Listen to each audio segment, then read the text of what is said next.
unfortunately, we're living in a paradox of mental health. We have quick fix solutions to what we think our fundamental needs are. So we've been told we know what we need connection, but instead of connection, we've kind of created a society which breaks down connection and artificially inseminates connection in all ways, shapes, and forms, whether that's through social media, so you no longer have phone calls or face-to-face conversations and actual intimate connections.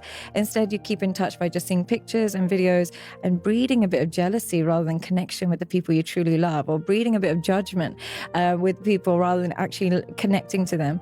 Or if you're craving emotional intimacy with the opposite gender or with the same gender or with partnerships, you have dating apps which kind of sever the investment required for relationships because everybody becomes disposable. Everybody seems like, we judge them as shallow and superficially. And even just everything in life, we're supposed to practice the arts of, in order to breed connections, you need skills like investment, patience, commitment. But we've got fast fashion, fast food, deliveries, everything that's creating impatience in a human being, which then we take that skill and apply it to human connection, which essentially means if someone doesn't meet our needs initially or immediately, we replace them. And as a result, we've got an epidemic of loneliness. Children are addicted to pornography. It's not an adult problem. It's a children problem. So they usually are young, playing video games.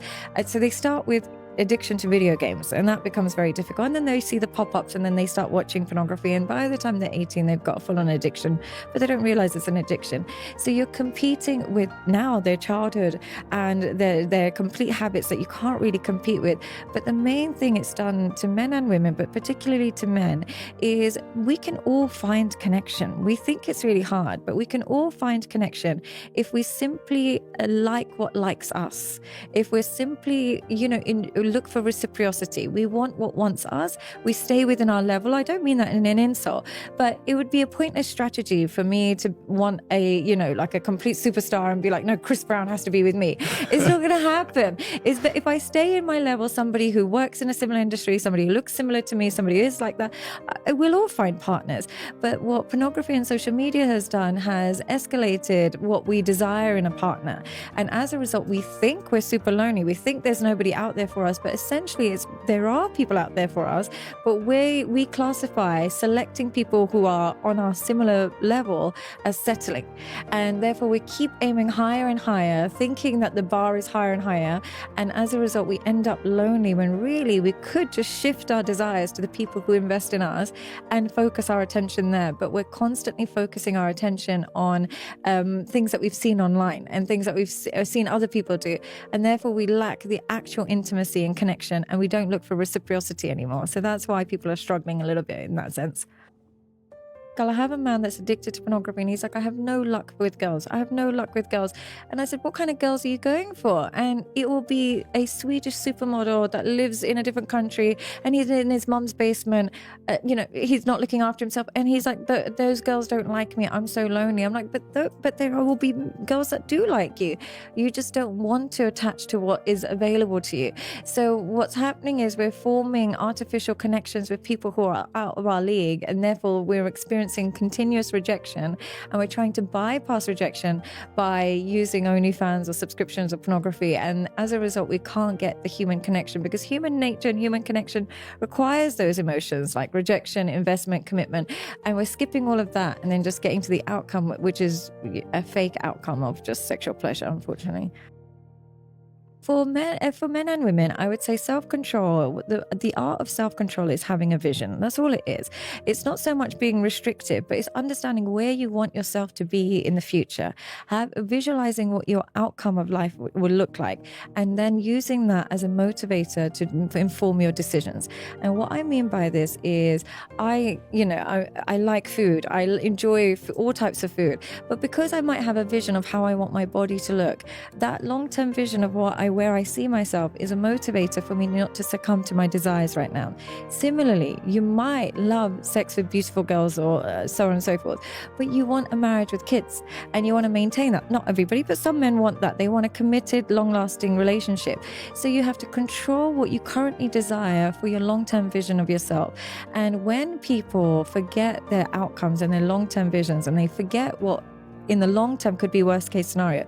Long term, it could be being really overweight, out of shape, in a really unhappy situation. They forget that that's a real consequence of current decisions. That's how they get into a lack of self-control. But if you just remind yourself that you owe your future self good decision making today, it will enable some good decision making. In terms of authenticity, I think what most, and I think a lot of women are suffering from this, myself included, is we are constantly bombarded of what kind of woman we should be. But before there would probably be one narrative of what a woman should be. Nowadays, it's like you've got so much online telling you that you can be a bad bitch, or you can be a boss, or you should be conservative, or you should be liberal, or you should be. There's so many mixed messages of what a female identity should be that women are losing their identity and kind of molding into whatever's in fashion in that moment. And as a result, they're losing connection with what's truly compatible with them, and they're not finding the right connection. So when they're teenagers, it might be to be a bad bee, then it might become like, oh, I want to settle down, but then, and there is just no consistency in their behaviors and their morals and their desires. And as a result, they get quite confused as they're growing up. Here's what I'm noticing more and more, and I've been in a bit of a cocoon. I'm Pakistani, I'm from a different culture, and so on and so forth. But as I'm working with more and more clients, I don't put the onus on women of why narcissism has grown so much. I actually think that men have become scared to hold women accountable. They become scared of that. And what I mean by this is, I had a client earlier today, and he had some indiscretions in his marriage. They've been married 25 years, and he was caught texting. I mean, he didn't do a full-on affair, but texting is enough to annoy a woman, so I understand. But that meant he had to share his location wherever he went. She had access to all his social medias, and she had all his WhatsApp and whatever it is. No problem. I'm not saying there's whatever works for you. But if it was the other way around, and a man had access to all of her socials, he would be seen as toxic, he would be seen as insecure, and she would be within her rights to be like, arrest him, he's driving me crazy. It's just that the things that the parameters are not the same anymore. Even men are scared to kind of say their needs to women nowadays. They almost have to pander to them so much that I worry about them. But what I would still say is, I still put the onus on men why women are becoming narcissistic. And I give my own example of this, and this is going to sound like I'm super jealous, but I'm not saying it in that way. I'm in a unique position where I can help millions of men online and so on and so forth. But I look at my subscriber rate, and I look at like all my subs, and it's still minimal compared to a woman that would show all her body. And I start to think that's not women's fault. There's very few content creators. The followers are men. Even somebody like Jordan Peterson, who's dedicated his whole career to supporting men. I would argue there are some OnlyFans creators who earn more than him, who get more followers than him. So as much as women are becoming narcissistic, they're responding to the male investment. Males are still investing in all of these women. Their followers are not females. Their subscribers are not females. So I actually think a tiny subgroup of women have become really narcissistic. Majority of women are not content creators. Majority of women are not online. But that tiny subgroup has got the rest of millions, a majority of men on a chokehold. So it's almost like there's so many good women in the world, so many, and they struggle the most in relationships, where the narcissistic women have it the easiest. They have men on tap whenever they want, however they want, subscribing to whatever they want. Now you try and meet a good, wholesome woman who just wants a good relationship. She will tell you she downloaded a dating app. One guy after the other let her down. She tried to get into a relationship. He was found talking to other girls. Right? She tried to connect with one guy, but she saw that his Instagram was following a bunch of naked models. It put her off. So if the good women are suffering with this and the narcissistic women are making a killing from being like this, we also have to look at where men are rewarding female behavior. There was a far more emphasis on intrinsic values for men and women. But I think over the course of becoming a bit jaded by going on lots of dates and not working out, women have now started a movement of being like, look, chances are we're all going to end up a bit divorced, or we're all going to end up a bit jaded. I'd rather be divorced with alimony and a good lifestyle than divorced and then broke and not knowing how to look after my kids. So they're slowly indoctrinating women to become more extrinsic. Again, I'm not blaming them. I just think this is what society's doing. And they're learning very quickly to get the best out of men, to get the most resources out of men. You have to lead with sex. You have to lead with appearance. And as a result, you're creating very shallow connections. So I do think, unfortunately, society is pushing men to just provide resources, women to just provide beauty. You're both stealing energy from each other, but not contributing to each other. And as a result, we're getting a few broken souls. I wouldn't say that's the majority, but I do think that's the majority of online behavior.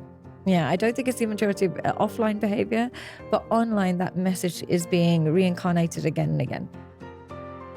Here's the thing that's tricky with values.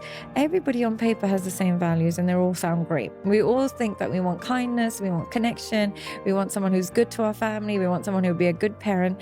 But I think a lot of people are in denial about their true values. And what I mean by your values is, what do you invest most of your energy in, and what is your behavior telling you? So some men will come to me and say, I want a really good woman. I really want a good woman. I want to settle down. But they're paying for escorts, and that's who they're primarily dating, and they're falling in love with these escorts, and they're being and I said, but that's your values are you have to look at your behavior.